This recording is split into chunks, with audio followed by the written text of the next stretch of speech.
आज 26 जनवरी गणतंत्र दिवस का जो प्रोग्राम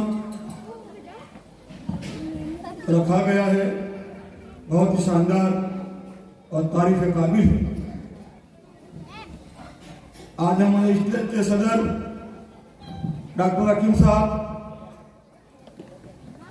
हाजी इसाक साहब और हमारे खसूसी जो मेहमान जो तशरीफ फरमा, स्कूल के टीचर, छोटे बच्चे,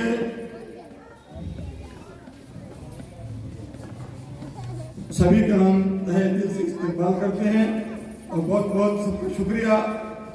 आज के जो प्रोग्राम के अंदर जिन जिन लोगों ने मेहनत की और जो प्रोग्राम रखा गया माशाअल्लाह तारीफ काबिल है। आज हमारे 26 जनवरी गणतंत्र दिवस में हमारा देश का संविधान लागू हुआ। 2023 में 74वां साल गणतंत्र दिवस जो मनाया जा रहा है।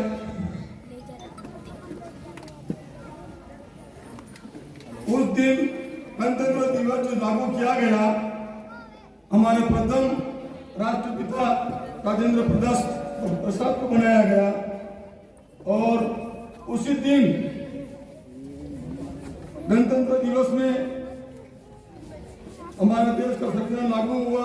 तो प्रथम शिक्षा मंत्री अबू कलाम आजाद, इनका नाम पूरा मोइनुद्दीन खान साहब था, जो प्रथम हमारा शिक्षा मंत्री मुसलमान था। शिक्षा की जरूरत हम लोगों को थी, लेकिन हम अनपढ़ ही रह गए। प्रथम शिक्षा मंत्री मुसलमान था, लेकिन फिर भी हम अनपढ़ रह गए। सबसे पिछड़ी हुई जात, पिछड़ा हुआ शिक्षा में हमारा मुसलमान, क्योंकि हमने हमारे बच्चों को, हमारे बुजुर्गों ने हमारे लिए पढ़ाई पर कुछ भी ध्यान नहीं दिया। आज जितने मुसलमान हिंदुस्तान के अंदर हैं, अगर पढ़े लिखे अगर होते, आज हमारी कौम इतनी पिछड़ी हुई नहीं होती। आजादी के पहले मुसलमानों ने अपने कौम के, अपने वतन के लिए जो कुर्बानियां दी, वो कम पढ़े लिखे थे, कम पढ़े लिखे वो थे, अच्छे अच्छे मौलवी थे, अच्छे उलमा थे, इन्होंने अपने देश के लिए कुर्बानी दी। और आज हमारा कौम सबसे पिछड़ा हुआ है। आज देखो हर स्कूल के अंदर कितने बच्चे मुसलमानों के, जहाँ सिंगरों में जाकर देखो, हर क्लास में जाकर देखो, 1 से 2 बच्चे मिलेंगे। और बच्चे वो भी इतने शैतान, वहाँ के टीचर लोग उनको ध्यान ही नहीं देते। आज हमारे कौम की खुद की स्कूल चाहिए, गर्ल। आज गर्ल स्कूल में बच्चों में जाकर देखो क्या इनकी हरकतें हो रही है। आज हमारे कौम की बच्ची कहाँ जा रही है, किसके साथ जा रही है, क्या कर रही है, बड़ी शर्म की बात हमारे ऊपर।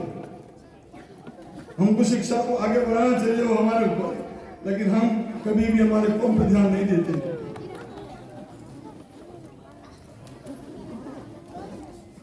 हम सभी से मुसलमानों से गुजारिश करते हैं, हमारे हिंदुस्तान के अंदर हमारी कौम की, हमारे बच्चों की कॉलेज अलग होनी चाहिए।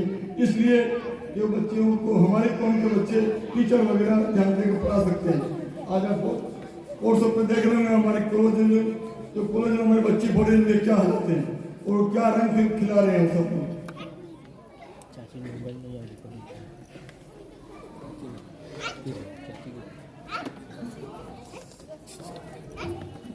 जिस वक्त देश आजाद हुआ, उस वक्त हमारे देश की स्थिति बहुत खराब थी।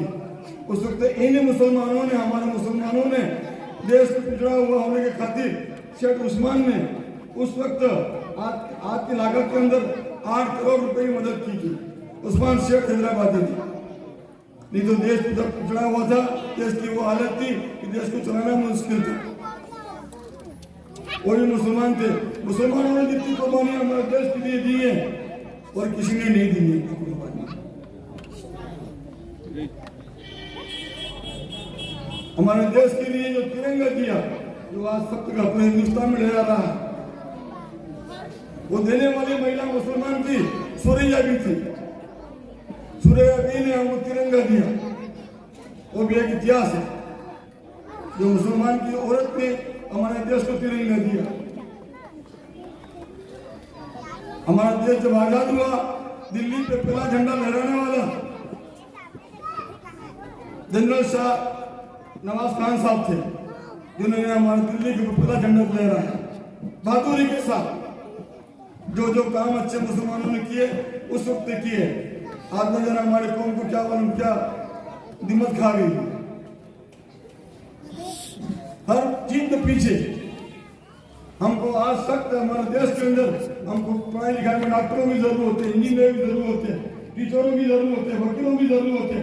अगर सभी हमारे कौम में होंगे हमारा कौम कोई पिछड़ा हुआ नहीं रहेगा।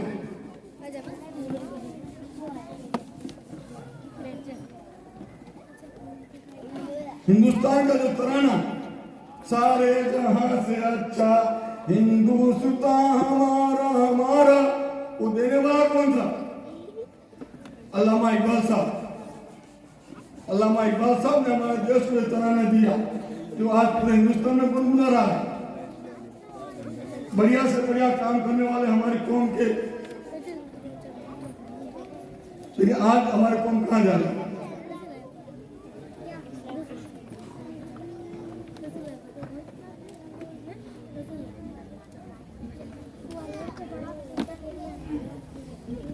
आजादी के अंदर जितनी कुर्बानी हमारे उलमाओं ने दी है, हमारे मौलाना ने दी है, इनकी तुम हिस्ट्री इतिहास सीखो, तुम्हारी किताबें पूरी भर जाएंगी।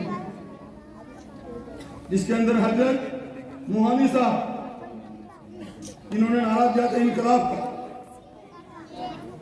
जो इनकलाब आज भी गुनगुना रहा है।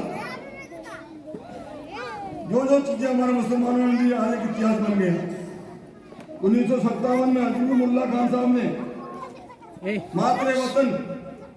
मातरे वतन का नारा दिया, वो भी एक मुसलमान था।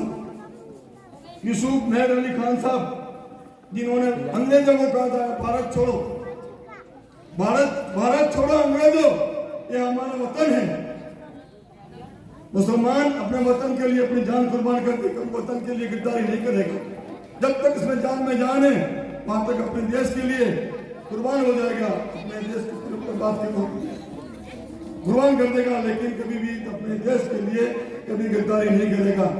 इन लोगों ने हमारे ऊपर एक तोहमत लगा दी है, मुसलमान एक आतंकवाद है, मुसलमान ये, लेकिन मुसलमान मरते दम तक कभी भी अपने देश से गद्दारी नहीं कर सकता।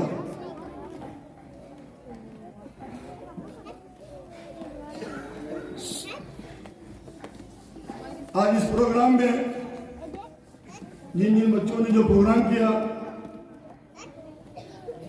मेरे ख्याल से इस स्कूल में पहला प्रोग्राम ऐसा देखने को मिला है, इतना प्रोग्राम आज देखा गया। और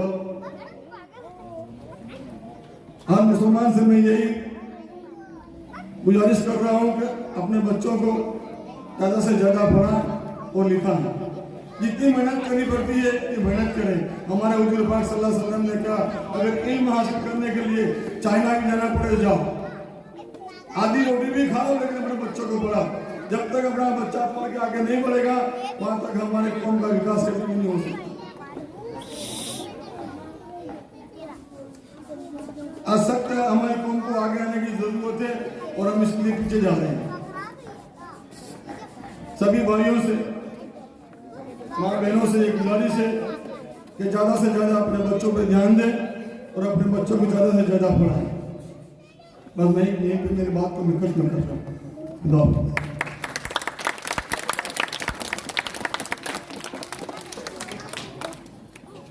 जज़ाकुमुल्लाह हसन जज़ा। बहुत ही बेहतरीन अंदाज में मुसलमानों के ताल्लुक से जो चीज़ें बयान की जा रही थी वो निहायत ही हसास हैं। आज मुसलमानों को बेदार होना चाहिए, क्योंकि ये देश को जो आज़ादी मिली है, जो हम आज़ाद हिंदुस्तान में जी रहे हैं, ये मुसलमानों की भी कुर्बानी है और मुसलमानी कुर्बानी सबसे ज्यादा है। इसी वजह से उसी बात में मैं एक चीज ऐड करना चाहूंगा।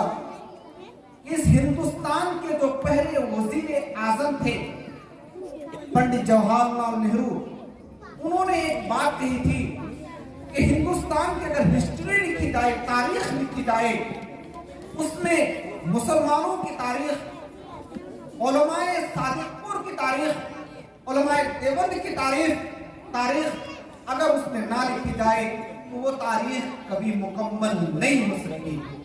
वो इस बात की दलील है कि मुसलमानों ने जो कुर्बानियां दी हैं वो कुर्बानियां निहायत ही अहम हैं।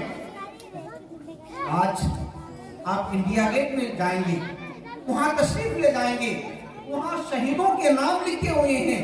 उसमें सबसे ज्यादा अगर जो शहीद हुए हैं, जिसने शहादत का जाम नोश किया है, वो मुसलमान हैं।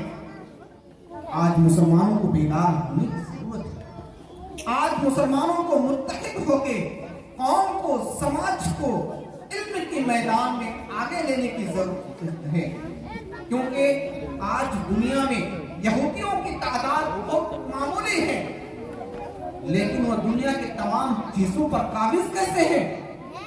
सिर्फ एक ही चीज है कि वो इल्म और एजुकेशन में, शिक्षा में आगे है, जिसकी वजह से तमाम लोगों पर वो कंट्रोल किए हुए हैं।